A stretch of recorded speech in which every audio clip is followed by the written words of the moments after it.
Hello, everybody, and welcome to a new episode of our music ranking podcast we would like to call Music Meltdown. This is the show in which we go ahead and rank the discography or theme of any sort of track or albums by artists or themes that we just absolutely love or that we dislike or are just sort of neutral to. In this one, we're going to be taking a look at one of my absolute favorite bands, one of the most underrated groups of the 70s, in my opinion. We're going to be looking at the discography of the Bill Nelson-led Bebop Deluxe, an art rock and a sort of glam rock band, most well-renowned for songs like Ships in the Night, and not much else, as they weren't necessarily viewed as being all that popular in their heyday. And while they've gone on to gain a little bit of notoriety and some recognition in the time after their eventual disbandment in, I want to say 1978 or 79, as that's when their final record, Drastic Plastic, release.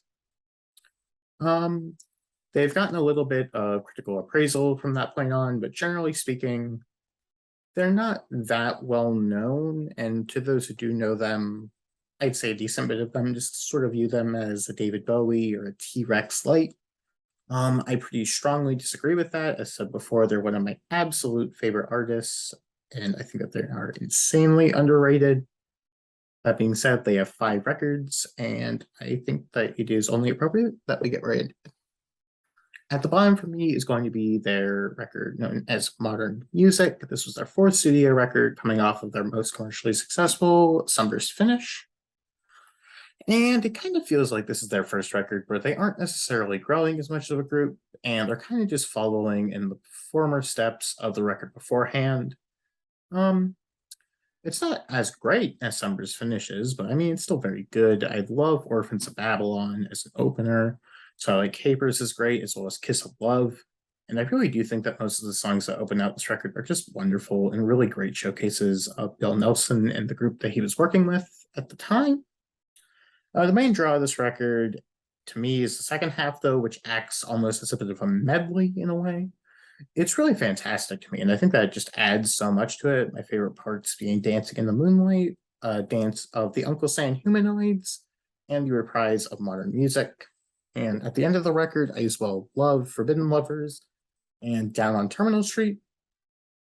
While this is their most flawed record overall, and there are notable issues with it, I still think that the amount of sheer talent that the band displays and how great the blueprint is that they're working off of, I can't give this anything under 4 stars, as I really do think that is a very good album.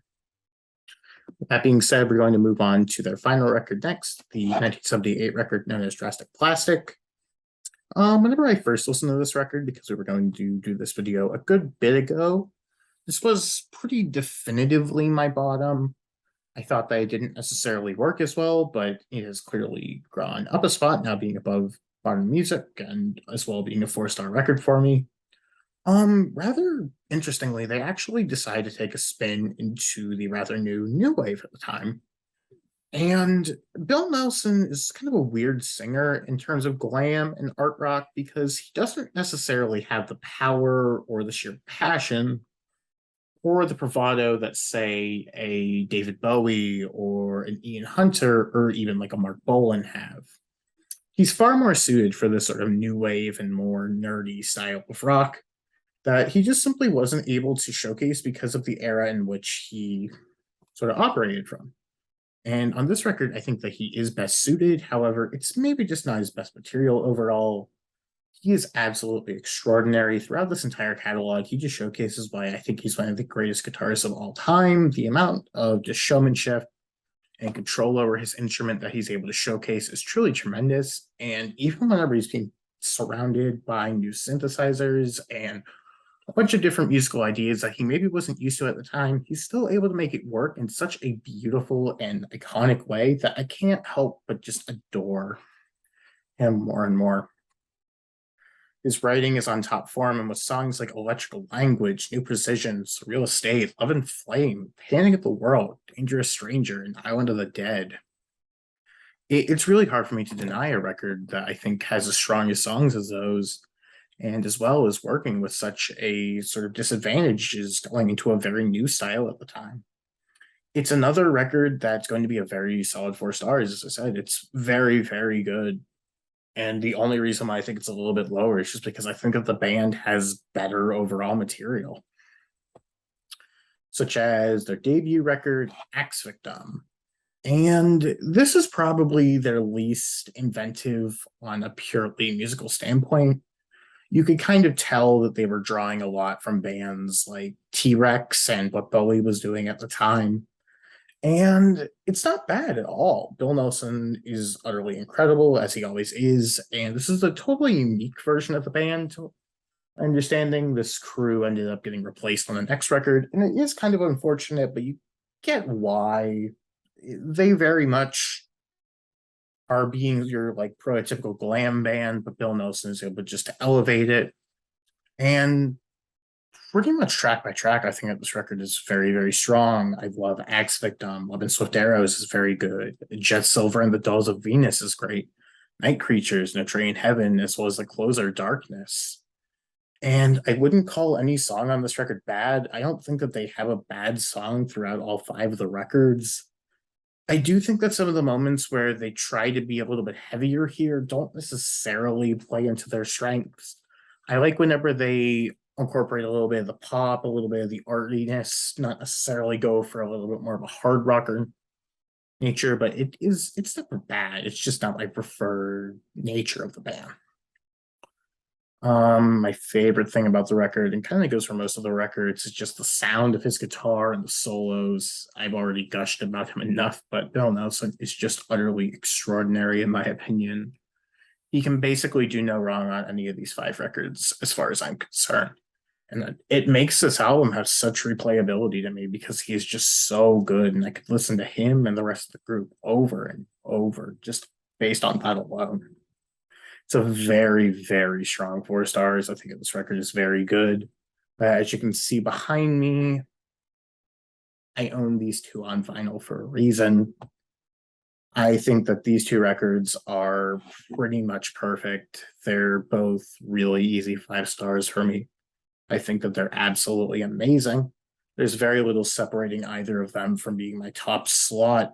But at the current moment, my number 2 is going to be Futurama. And it takes everything that I've loved about Axe Victim and just elevates it tenfold. It's a lot heavier and crunchier than the debut, but unlike on that one, it doesn't necessarily hold the songs back because the production is a lot more full, a lot more vibrant. I believe this one was done by Roy Thomas Baker, and it really showcased a ton from what the band was able to do and how they were able to grow from that point. And it is just very, very strong in that regard. It's just sublime. The guitars are amazing. The drum is great. I love the bass here.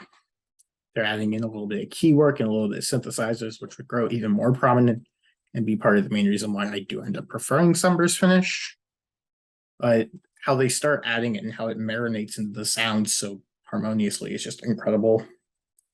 If I had to be honest, just track for track, I think that this record excels at basically everything the debut tried to be, but there's more power, there's more energy, there's more style, and it just ends up culminating into a brilliant piece of music. I adore the closing song, Swan Song, and as well, I think that there's a perfect song and soundtrack here.